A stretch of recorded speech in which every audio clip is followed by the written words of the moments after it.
soir, notre président Corinne Garceau est absent pour un événement très heureux en famille. Donc on ne l'a pas retenu et on espère que tout se passera bien. Donc la nuit de la lecture est organisée pour la première fois par le Centre national du livre sur proposition du ministère de la Culture. Cette manifestation est plus que jamais nécessaire pour réaffirmer auprès de tous la place essentielle du livre et de la lecture dans nos vies.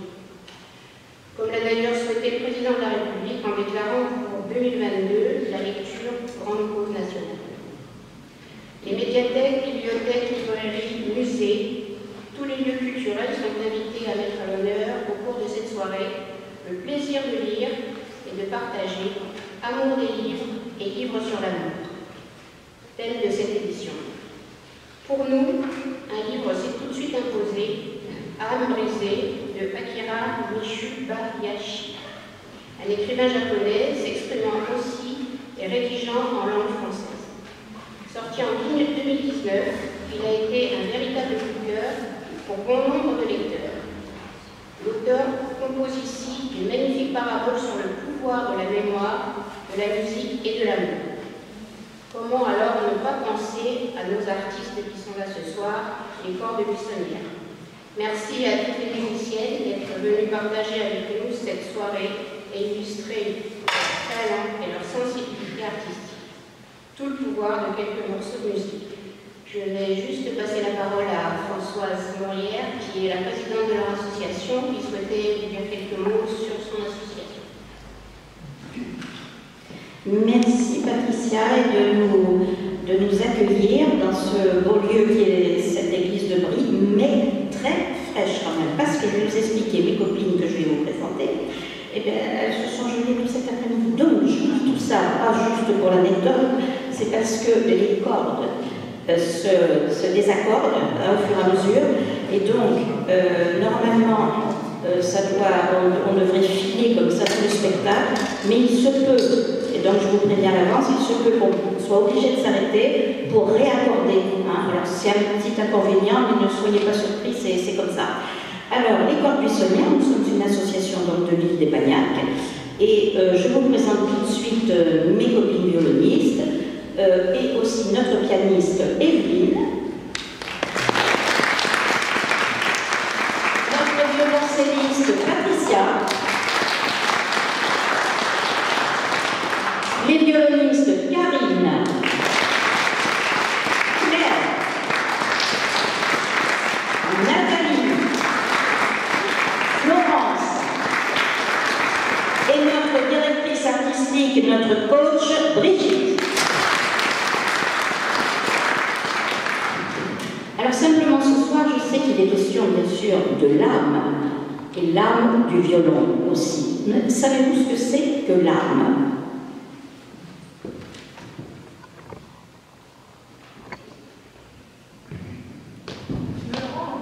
Je ne sais pas si je te le rends. Déjà, je suis frustrée de ne pas pouvoir jouer ce soir. Alors, donc, l'âme du violon, un violon, tout le monde le connaît. Eh bien, l'âme est une petite pièce de bois, en épicéa, qui est mis par le luthier quand le violon est entièrement fini. Il a un petit instrument qui passe par l'ouïe, là, et cette petite pièce de bois cylindrique, un peu conique, qu'il met verticalement entre la table et le fond du violon.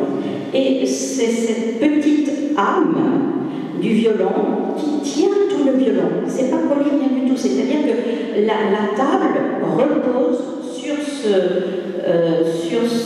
cette âme et le chevalet, toutes les cordes tiennent comme ça dessus après. Donc c'est une pièce extrêmement importante que peu savent qu'il y a dans le violon. Et en plus, elle n'est pas mise n'importe comment, elle est mise à quelques millimètres du chevalet à droite, dessous. Hein, et cette âme du violon, c'est ce qui donne cette sonorité particulière, cette vibration. Donc chaque violon a une sonorité, une âme particulière. Voilà, j'espère que vous avez appris quelque chose parce que cette âme du violon, nous allons la partager avec vous. Merci.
professeur d'anglais et violoniste amateur, est arrêté sous les yeux de son fils de 11 ans, Ray, au beau milieu d'une répétition musicale, avec 3 étudiants chinois restés sur place malgré la guerre sino-japonaise. Un officier mélomane nommé Kurokami tentera de s'interposer. La porte d'entrée s'ouvrit brutalement et 5 soldats en uniforme kaki entrèrent avec fracas. Le plus petit, homme trapu et velu, mal croisé dans le dos, l'air hautain, se mit aussitôt à inspecter les lieux de long en large. Il ouvrit la porte de la remise qu'il referma après un rapide coup d'œil. Il passa à côté du banc. Il s'avança vers l'armoire massive qu'il scruta longuement, comme s'il n'avait jamais vu un meuble de cette nature. Le garçon, caché dedans, n'osait plus regarder par le trou de la serrure. Le militaire revint lentement vers les musiciens, surveillé par les subalternes. Il brisa le silence en toisant Lou, de la tête aux pieds. Qu'est-ce que vous faites là? On fait de la musique, on répétait. Et quel genre de musique répétiez-vous? Le quatuor à cordes en la mineur, opus 29 de Franz Schubert, appelé communément Rosamunde. Ce n'est pas de chez nous, ça. Et qui sont ces messieurs? Ce sont des étudiants boursiers du Centre d'études sino-japonaises. Ils font de la musique avec nous pour se détendre. Tu fréquentes des shintok, tu joues de la musique des poilus blancs, des étrangers douteux, des pays ennemis, tu multiplies les fautes graves. Le soldat se rapprocha de lui. Il était tout rouge. Une fureur sourde empourprait son visage, qui était presque à 10 cm de celui de lui. Nous sommes en guerre contre les shintok. Est-ce le moment de musiquer nonchalamment avec tes invités? Tu n'es pas un rouge par hasard. Il n'y a que les communistes qui parlent comme toi. Non, monsieur, je ne suis pas communiste. Si vous voulez, je peux vous montrer mon violon. Le voici. Yu tendit son instrument à l'homme furieux. Celui-ci le prit dans les mains, l'examina comme s'il découvrait et touchait un instrument à cordes pour la première fois de sa vie. Tu t'appelles comment, monsieur l'ami des shintok? Les yeux du militaire brasillaient de haine. Tu manques de respect, Mizuzawa. Respect à l'égard de Sa Majesté impériale. Tu mérites une leçon. C'est mon boulot de redresser les icocumines comme toi. Emporté par une haine féroce, il balança le violon par terre de toutes ses forces et l'écrasa de ses lourdes bottes de cuir. L'instrument à cordes, brisé, aplati, réduit en morceaux, poussa d'étranges cris d'agonie qu'aucun animal mourant n'eût émis dans la forêt. Ray avait assisté par le trou de la serrure à cette scène insoutenable sans pouvoir suffisamment saisir les échanges entre son père et le militaire. Il était retourné par la violence que son père subissait. Pétrifié de peur, recroquevillé sur lui-même, dévasté dans son impuissance d'enfant, il se morfondait dans l'obscurité de sa cachette. Quelqu'un venait d'entrer. Ray tendit l'oreille. Un bruit confus de pas et de paroles. Du magma sonore se détacha tout à coup la voix forte du militaire sauvage. Mon lieutenant! Repos. Qu'est-ce qui se passe ici, caporal Tanaka? Mon lieutenant, j'ai interrogé ces individus louches sur ce qu'ils faisaient ici.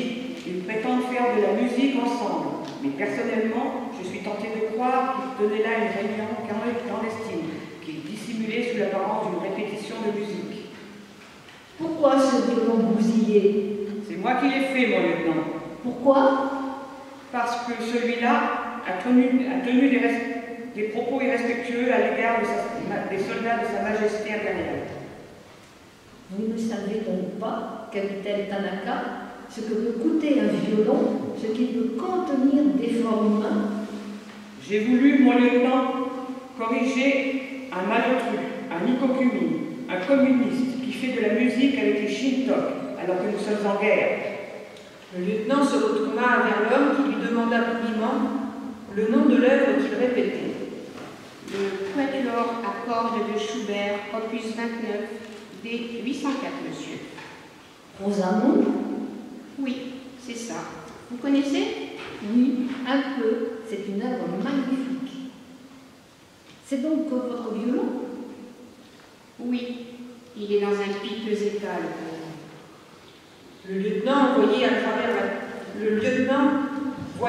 travers la table d'harmonie fendue, l'âme brisée en deux. Pourriez-vous nous jouer quelque chose pour nous montrer que vous faisiez réellement de la musique?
mais ce n'était qu'un assombrissement passager.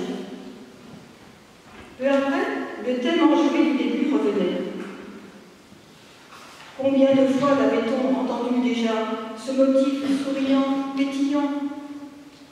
On sentait, dans ce retour insistant, dans ce désir de le broder indéfiniment, l'inaltérable attachement du compositeur à cette petite mélodie folâtre, comme l'affection inconditionnelle qu'on éprouve pour une chanson simple, apprise dans l'enfance, palpitant au fond de soi de façon ininterrompue, comme une source d'eau intarissable, prête à rejaillir à tout moment, de l'âge tendre à la vieillesse avancée.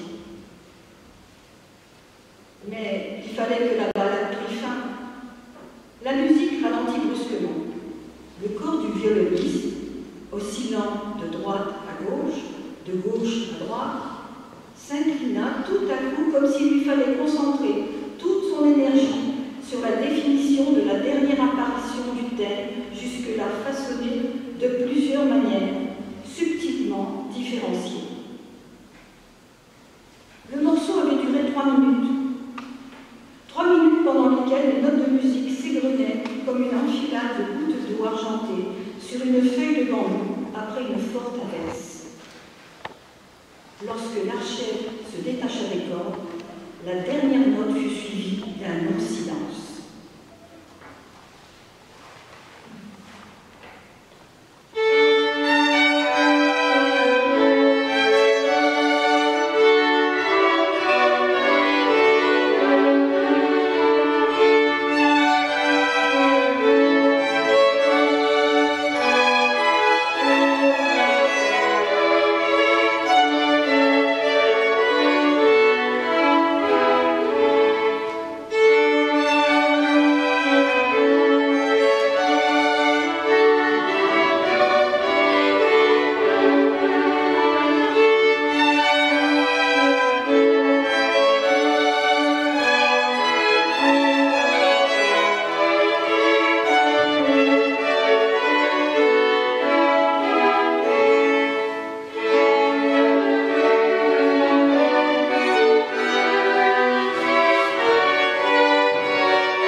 C'est alors qu'un soldat entra précipitamment dans la salle et s'adressa au lieutenant.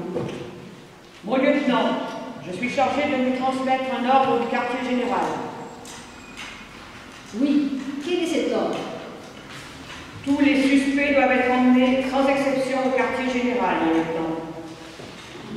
En quelques secondes, la salle devint vide. Seul le lieutenant resta entouré d'un silence soudain. troublé seulement par le bruit des pas qui s'éloignaient. Il posa un regard sur le violon mutilé, il s'accroupit, il le prit délicatement dans ses mains, ce corps souffrant avec les 4 cordes distendues. Il remarqua qu'il y avait, au fond de la salle, une armoire européenne. Pardon.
Bientôt, il n'entendit plus rien.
ne lui avait pas permis d'apprendre à jouer du violon ou de l'alto.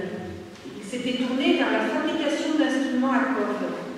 C'était la meilleure manière de demeurer dans le jeu, des infinies combinaisons des sons musicaux et dans le vaste monde des émotions foisonnantes et profondes qui en émanaient.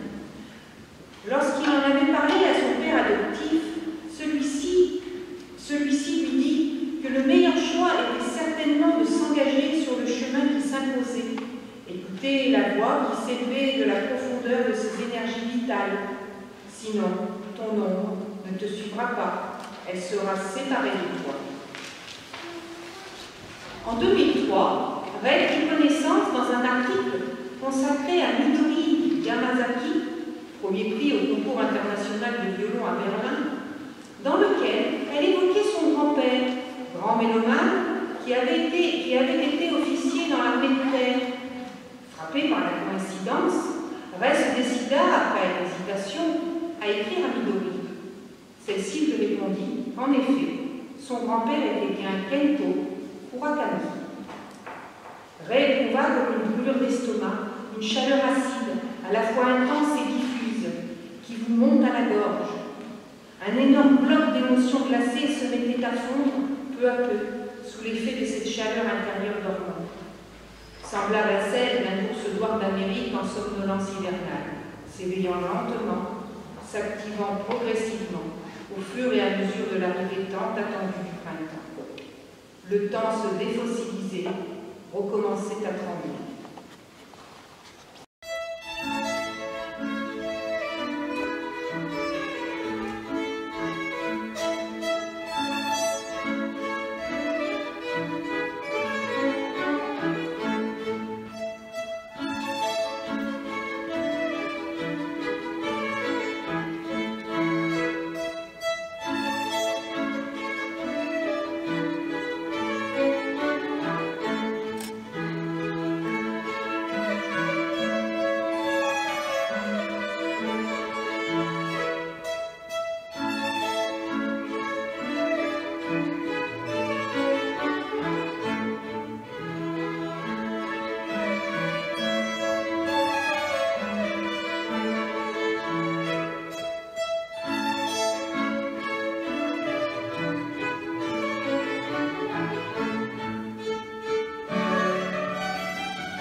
de votre grand-père. Vous savez, ma rencontre avec lui fut d'une telle fugacité et sans parole. Ça a duré à peine quelques dizaines de secondes. Mais je me rappelle parfaitement le vague sourire qu'il m'a adressé en me donnant le violon détruit de mon père. C'était une personne sombre, mélancolique. Toute sa famille a été tuée à Hiroshima par ce monstrueux champignon. Lui, il était militaire. Il vivait à Tokyo. Il a donc échappé à la catastrophe. Il s'est marié en 1946 et je suis née en 1948. C'était un grand mélomane, n'est-ce pas? Qu'est-ce qu'il aimait particulièrement comme musique? Quelles étaient ses préférences? Il aimait beaucoup Mozart et Beethoven, mais il s'intéressait aussi à d'autres périodes. Parmi les compositeurs du XXe siècle, il aimait surtout Bartók et Berlioz. Il admirait beaucoup le concerto pour violon de Berlioz, à la mémoire d'un ange. Il disait « J'espère qu'un jour Midori jouera ce concerto ». Mais ce qu'il aimait par-dessus tout, c'était quand même les quatuors à cordes, en particulier ceux de Mozart, Beethoven et Schubert. Il aimait vraiment les cordes? Ça oui, il a poussé sa passion pour les cordes jusqu'à vouloir faire de sa petite fille une violoniste.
5 ans à Mirecourt, 16 ans à Crémone.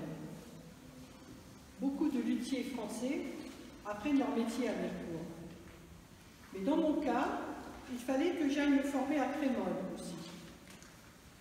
Parce que la grande affaire, je dirais même l'unique affaire de ma vie, dès l'instant de mon engagement dans l'art de la lutherie, était la réparation ou la restauration du violon détruit de mon père. Pour cela, il fallait que j'apprenne toutes les techniques nécessaires auprès d'un maître particulièrement versé dans la restauration des instruments à cordes. Vous avez donc restauré le violon de votre père. Oui. Extraordinaire. Ça a pris beaucoup de temps. Parce que tant que je n'étais pas sûre de moi, je ne pouvais pas m'y mettre. Le violon de mon père était extrêmement abîmé. Mon maître m'a même dit que ça n'en valait pas la peine. Mais je voulais absolument sauver cet instrument. C'était la seule chose qui me restait de mon père. Et il était vraiment dans un piteux état. Mon Dieu, même l'âme était brisée. La table d'harmonie était donc fracturée. Ah oui, non seulement la table, mais aussi le manche, la touche, les églises, le chevalet, enfin tout, presque tout, tout était à refaire.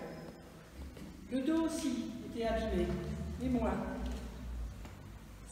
Ce qui était intact, c'était seulement la volute et les chevilles. Ce n'était plus tellement de la restauration, c'était presque une fabrication nouvelle. D'une certaine façon, oui. Mais j'ai voulu procéder lentement, très lentement, pas à pas, pièce par pièce, point par point. Je tenais à ce que chaque geste, chaque étape, visant à réparer une partie de l'instrument, soit parfaite et sans bavure. Il s'agissait pour moi de ramener le violon de mon père à son état initial, de lui rendre sa santé première, comme si je réparais, par une sorte de chirurgie radicale, tout le corps abîmé de mon père.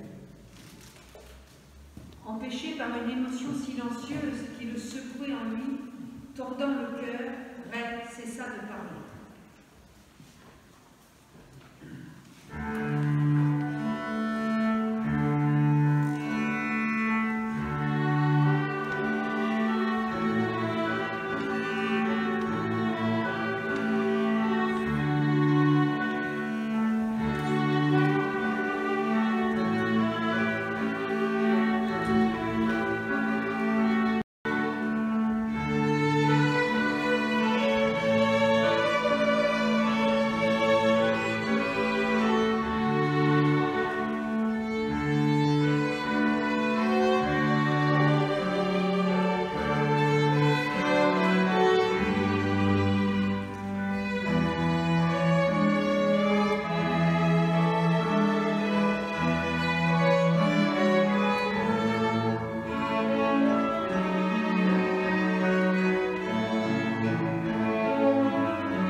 de réparation-restauration du violon paternel.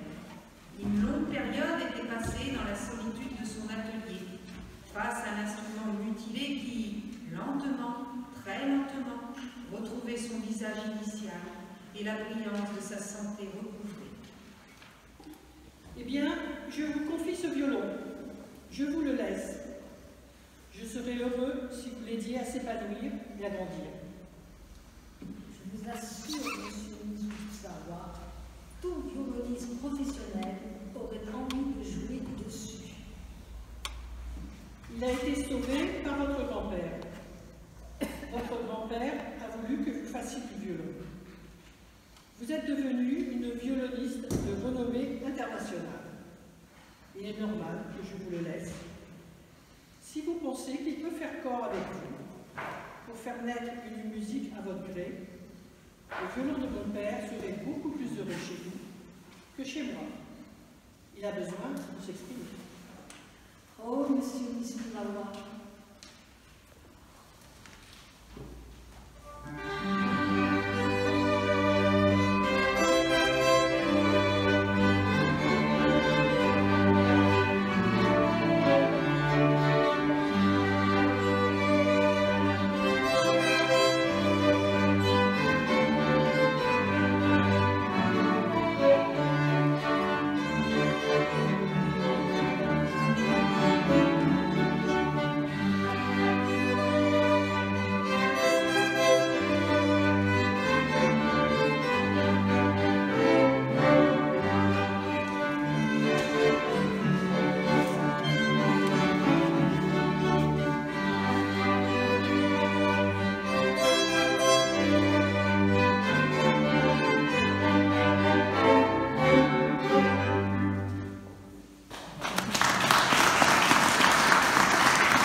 Quelques mois plus tard, à la fin du concert donné à la salle Pleyel, Midori Yamazaki commença à raconter toute l'histoire du violon de Mizusawa, violon fabriqué par Nicolas-François Guillaume en 1857.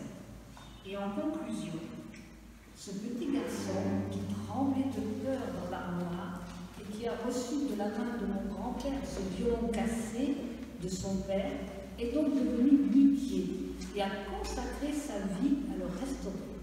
C'est sur ce violon que j'ai eu l'honneur de jouer ce soir. Je le trouve absolument merveilleux, tout à fait comparable à un Stradivarius ou un Guanacus.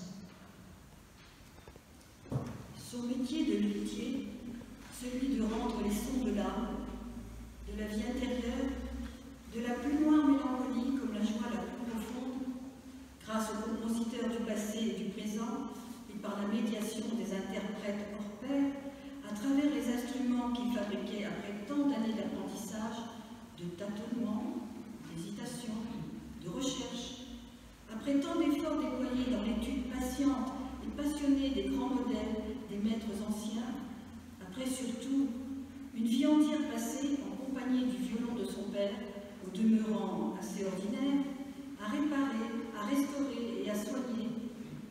Son art, donc, entièrement dévoué au service des émotions humaines, n'était rien d'autre que la tentative d'apaisement de la douleur traumatique issue de la destruction foudroyante de ce qui vous attache le plus intensément au monde et à la vie.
Bach, la gavotte en rondeau de Bach, la sonatine en sol, la berceuse de Brahms, l'allegro de Pleyel, la Viverum de Mozart, la barcarolle d'Offenbach, le joyeux fermier et bien sûr la valse de Shostakovich.